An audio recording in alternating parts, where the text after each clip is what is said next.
ভাই দৃষ্টিভঙ্গি বদলান। আমি কিন্তু চোর না।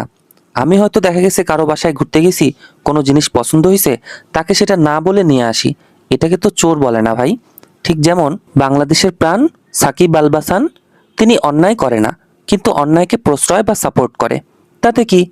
সাকিব আল হাসান তো ভালো ক্রিকেট খেলে। সাকিব আল হাসান নমরুদের মাকে জন্মদিনের উইশ করছে। তাতে কি? সাকিব আল হাসান তো ভালো ক্রিকেট খেলে। সাকিব আল হাসান পৃথিবীর জঘন্যতম একজন স্বৈরাচারের পা চাটে। তাতে কি? সাকিব আল হাসান তো ভালো ক্রিকেট খেলে। সাকিব আল হাসান স্বৈরাচারের দালাল। তাতে কি? সাকিব আল হাসান তো ভালো ক্রিকেট খেলে। সাকিব আল হাসান নিজে খুন করে না, কিন্তু একজন স্বৈরাচার গুলি করার নির্দেশ দেয় জনগণকে হত্যা করার জন্য, তাকে সে সাপোর্ট করে। তাতে কি? সাকিব আল হাসান তো ভালো ক্রিকেট খেলে।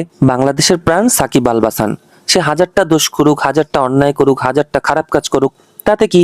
সাকিব আল হাসান তো ভালো ক্রিকেট খেলে। ভাই আমাদের বাঙালিদের অনেকের একটা স্বভাব আছে পা চাটা। সবাই কিন্তু না, আমরা প্রথম থেকেই পা চেটে আসছি।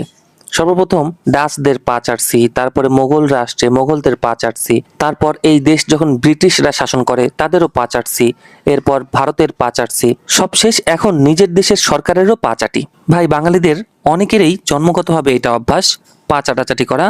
ঠিক একইভাবে সাকিব আল হাসান ভালো পা চাটতে পারে, তাই তিনি সরকারের পা চাটছে। তাতে কি? সাকিব আল হাসান তো ভালো ক্রিকেট খেলে।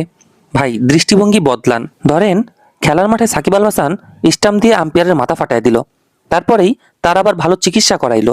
আপনারা শুধু দেখবেন ভালো চিকিৎসা করাইলো কিনা। সাকিব আল হাসান আম্পায়ারের মাথা কেন ফাটাইলো বা কত বড় ফাটাইলো এটা ভুলেও দেখতে যাবেন না, তাহলে কিন্তু সর্বনাশ হয়ে যাবে। তাই আপনাদের কাছে আমার হাত জোড় রিকোয়েস্ট, সাকিব আল হাসান যা মন চায় তাই করুক, এটা দেখার বিষয় না।